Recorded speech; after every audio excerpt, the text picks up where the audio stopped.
Today's a very important day on this channel because we've made a lot of videos about knives, maybe more than anyone else in the world, don't you think, Martin? Yeah. Maybe invite the Guinness Book of Records. Invite the Guinness Book of Records. It's time to make a video to compress all the information we've gathered in the past 10 years and tell you the 5 things you need to know about knives and what to look out for. And if you do that, you will always find a good knife, even without our help. So if you watch this video, after this video, everybody will be able to pick out a great knife. Intro. I don't even know if we have an intro, but roll it, damn it. We are giving away a Falcon Tiger Forester thanks to DBK. We are giving away a Falcon A1X thanks to DBK. Maybe one of the best survival knives. A TRC Classic Freedom in apocalyptic finish thanks to Tools for Gents. A Boker Bronco thanks to Boker. A Sissy Puko thanks to Lamnia. An Arctic Legend Bear thanks to Kapuga. And a Worksharp Professional Precision Adjust thanks to Worksharp. Start off, steel. Maybe one of the most complex of the list, because when I started with knives, I thought there was carbon steel, stainless steel, that's it. But no, there are thousands of steels to choose from. What is the best? And is this the least important point on the list, or what? Maybe, we don't know yet. We're gonna say that at the end. Yeah, but what is the most important thing? But yeah.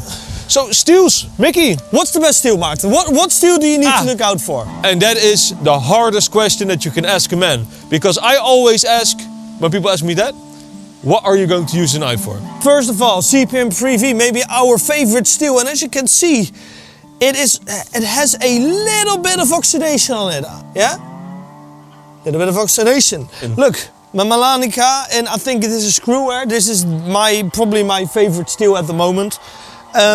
It's got a little bit of rust all over the edge, even though I have oiled it. So that is the concession you make, even though in performance-wise, it's going to be the best. But here, look, I've got a very special for you today. A 2000 euro NL5 with Cowrie X steel. Maybe one of the best steels we tried. But what is the downside of this, Martin, of a stainless steel? What are the downsides? I mean, if it cannot rust and if it keeps a good edge, I mean, what's the downside? Why wouldn't everybody buy a stainless steel? On average, it's a little bit more brittle, Mikkie. But I have a Falcon A1 here. It's very clearly a survival knife. Look at the size. It's made for chopping and destruction, but yet it is stainless. How is that? How is that? It's because it is laminated, you say. Yeah, heat treatment has gone way up. We know how to heat treat stainless steels. They are not as brittle as they used to be back in the days. So you can perfectly use a stainless knife nowadays for hard to use tasks. It's true. Let's switch the camera. So now it still isn't clear what knife I gotta pick and what steel I gotta pick. For the people who still don't know, what, why, Mikkie, what, which? First question you have to ask is, what price are you willing to pay? Because if you don't have 1600 euros, you're not gonna get a Cowrie X. Let's say if you have 200 euros to spend, CPM 3V, crew wear, that might be like the sweet spot.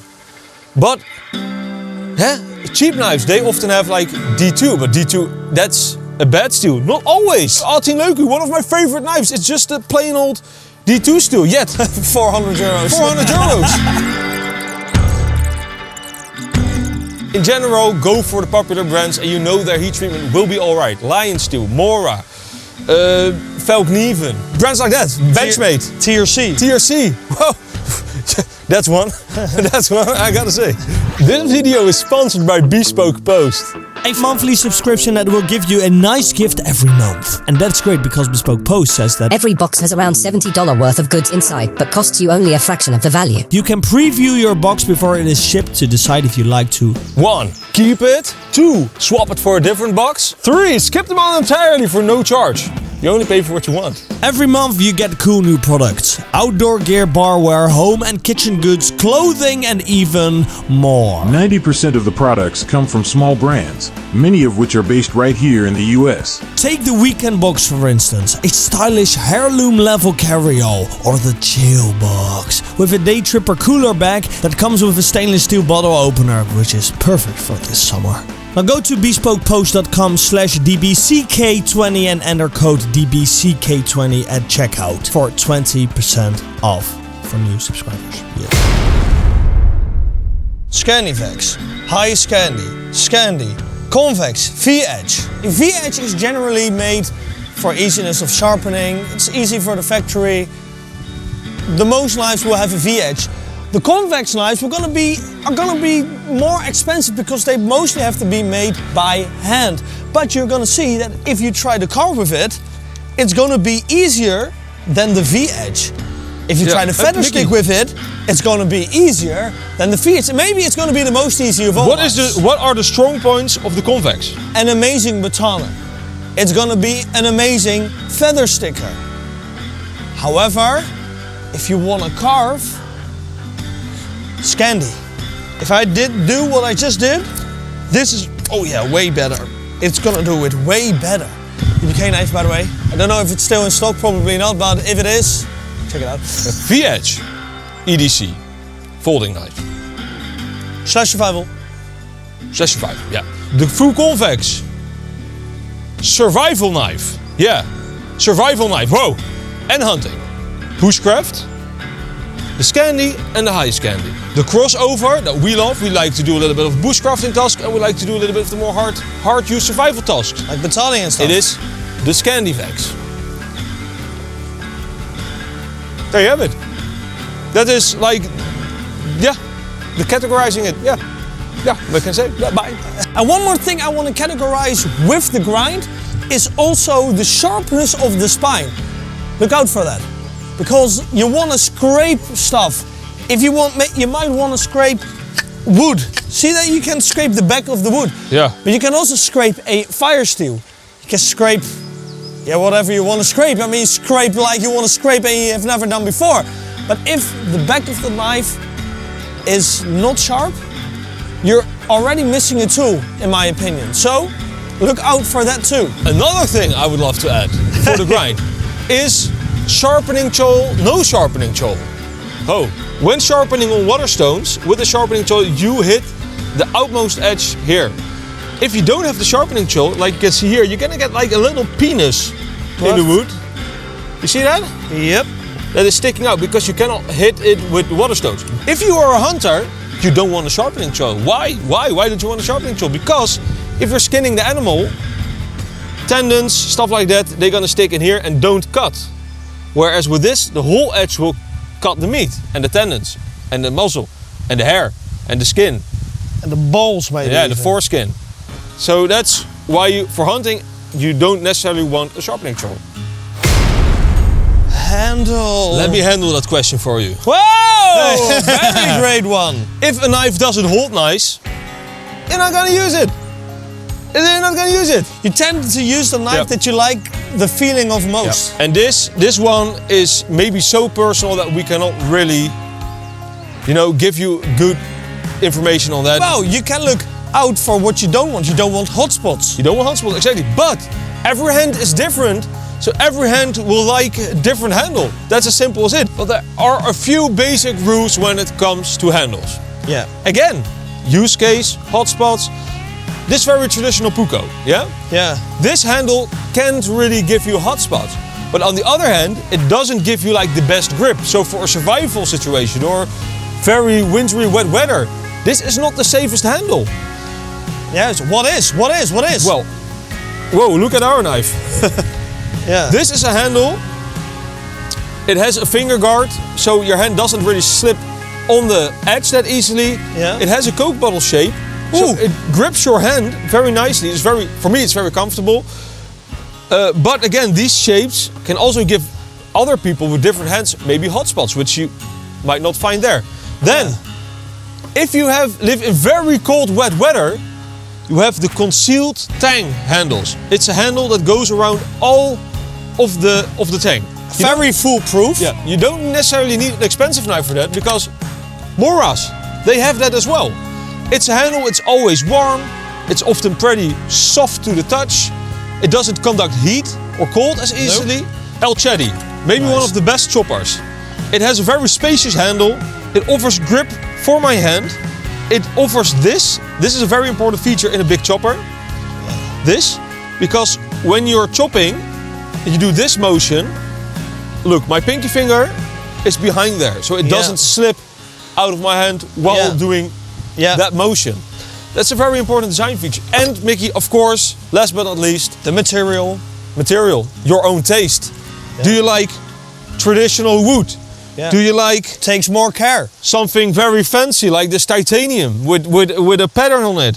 Has Do you very like little care. For the beginning knife users, I would say watch out with knives that have a lot of fancy schmancy gimmicks going on. I agree. Look, this one has a very nice fire notch to make friction fires. Very nice, but you can better buy something that is made for that. It's very nice that you can do that, and this is a very high quality knife. But you have Rambo knives which have fishing stuff in the handle. Don't buy hollow handles.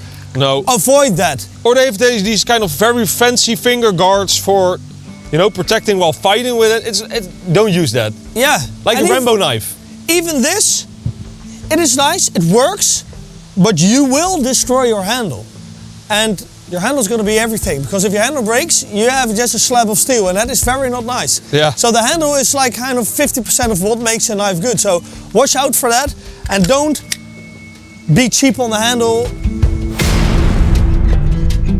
We don't cover it a lot on our channel, but a sheath can be an absolute deal maker or a deal breaker. Oh yeah. You've got leather, kydex, plastic, and a bunch of other materials, and none of them is better than the other. But I will say this, look at this clip-on sheath. You can just, well, shit, I have no place on my belt anymore, but you just clip it on, and then Yeah. it is on. So that will You don't actually- even need a belt. You don't even need a belt, so that's actually gonna make you grab out a knife like a Mora much more than another knife. A knife like this, one of my favorite knives in my whole collection is my Malanica. Oh my God, in CPM 4V steel. I never take it out. Why? Look at this, Martin. I never take it out because it will always fall out of the sheath because it doesn't have a lot of grip. So I need a new sheath for that. But I'm lazy, so I'm not buying a new sheath. But Mikkie, for you that. have DBK budget sheets in the shop that fit that knife. Really? Leather, very nice. Needs a little bit more care. Take care of your leather. Zytel, kind of plastic type of shit, will take care of itself. Fits the survival knife like a Falkneven perfectly in the wet weather. But I will say, look, one of my favorite knives and sheaths in the world, this one actually makes me take out this knife more than any other knife. Now I have the expensive version, but it's also with the normal NL5. It is the NL5. Look at this. It's a nice leather sheath. It is Yeah. secure. The only thing it misses is a fire steel holder. That will be perfect. But I like that. Also, make sure if you're buying kydex sheaths, a lot of kydex sheaths with cheaper manufacturers are gonna dull the knife. So Ooh, keep that yeah. in mind. Look out for what sheath you are getting, but you can also buy custom sheaths or cheap sheaths Yeah. on, like for instance our shop or other Mikkie? shops online. So, but In- the sheath is very important. In general, can we say Bushcraft sheath can be leather. Survival sheath ideally is kydex or another foolproof material. Yeah, I do want to say that if you are going for a leather sheath, it is more beautiful. Oxidation does tend to be more a regular guest on your knives with the leather sheaths Yeah. over the knives It retains with the moisture Zytel more. plastic or kydex sheaths. It Yeah. retains moisture. So know that. But I think that's everything I want to say about sheaths. Otherwise, this video is going to take too long, Martin. Let's go.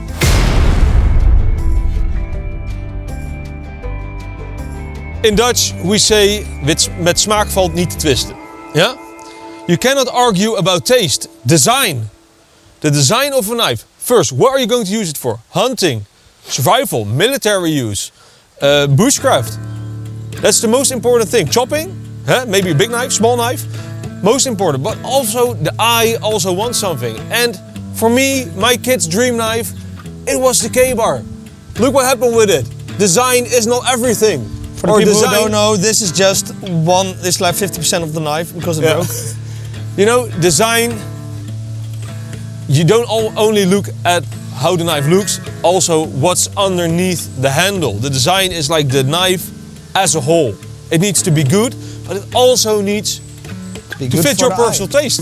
One very easy point to see is that a big knife is going to be good for heavier tasks, A small knife is going to be good for finer tasks. Yeah. But within these branches, you also have all these little details. Like, I mean, it is not for nothing that this knife is very thin at the tip. Why? Because that is very handy with carving. You can get in the hooks and crannies of every piece of wood, and it is very easy to handle and maneuver. Yeah, but that design would be shit for batoning. Oh my God, it will be. I mean, it can baton. Yeah. Don't get me wrong, it can baton. But also, look, if you want to go hunting, it is very nice to have a little bit of a drop point design, because it will not, you know, puncture any intestines or whatever when skinning. I'm not really a skinner. I like to carve and make video about knives. So my camera, this is a knife. I like it to have a little bit of a straight, ow! My tip for starting knife buyers will be don't go with the very fancy designs. Knives have been around for thousands of years and the designs have proven themselves. A simple design like this, €30 knife. It's a very efficient, good knife. Which knife is that? That's the Condor Terrasaur.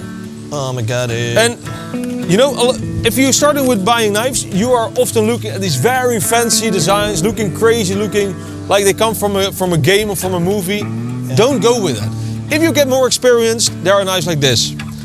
This is a TRC Apocalypse with apocalyptic finish. That is a design choice which works because it doesn't influence the use of the knife. Yeah, and you know what? I don't want like spines like this on my knife. The simpler the knife, the less there can go wrong. Exactly. So, it's like I said, it's a proven tool. What's more to say, Mikkie? What is the most important aspect of a knife? I don't think we're going to agree with each other, because I don't think you can actually choose one. But okay, if I have to go for one. Okay, are you ready? Go on 3, 2, 1. Okay, 3, 2, 1. Design. Handle. Oh, okay. Well, so I went for a very safe option because design is very broad. But if I had to take one knife that would include everything, which we had over here, I took out the F1 Pro, and it's funny because you have the DBK knife, and actually in design they look very much alike. With the grind and stuff, it is a very safe one. Yeah. But yeah, why the handle? Why the handle? This is, for me, the handle, it is very simple. If the knife doesn't hold well, I'm just not gonna use it. The steel can be the best steel in the world. If the handle is shit, I'm just not gonna use the knife. There's something to say for that, because my gun in Scandi is still my most, you know, I mean, hold this knife. Yeah. Hold this knife. Feel how good it holds. I mean, it is so comfortable. Mikkie, still one of my favorite knives because of also that handle. When we made the DBK knife, how the blade should look like, we knew that like within the first week of designing that knife. That handle, that was a fusion of like all the knives that we loved. It was tweaking, it was doing, we wanted the Coke bottle shape, we wanted this handle to be perfect. I think the handle took the most time of the design, just to make it like hold great. And for me, now the DBK knife has the best handle of any knife in my collection. For me, for my hands. Yeah. I don't know if I still stand behind my design choice, but maybe I would say grind, because if you go for a good, very good Scandi grind, you cannot go wrong with any knife, because it is just going to be a good carver. Yeah. So if you see a knife with a very good Scandi grind, no matter how cheap or how bad the handle or whatever is, it is going to carve wood like you want it to. And it's not going to stay very sharp for a long time, but it also, because of the true Scandi grind, it is not going to really matter. So I might change my choice, go away from this knife, and I would say grind. And that's actually pretty crazy, because in the videos we always talk about this steel is good, that steel is good, this steel is shit, that steel is... You know, because if everything is alright with the knife, then it comes down to the steel. But first, it's for the use, it's the handle, it's the grind type. Yeah. Yeah. Well, ladies and gentlemen, thank you very much for watching. Hope we have helped you with this video on which and what knife to buy and what you need to look out for. Let me know what you guys find most important when looking for a knife. Because I would like to hear that. Even though you're wrong, because this video was just the factual truth, you know what I mean. Like, subscribe, and join our giveaway! Hey. Ladies and gentlemen, every Thursday 1 p.m. it's about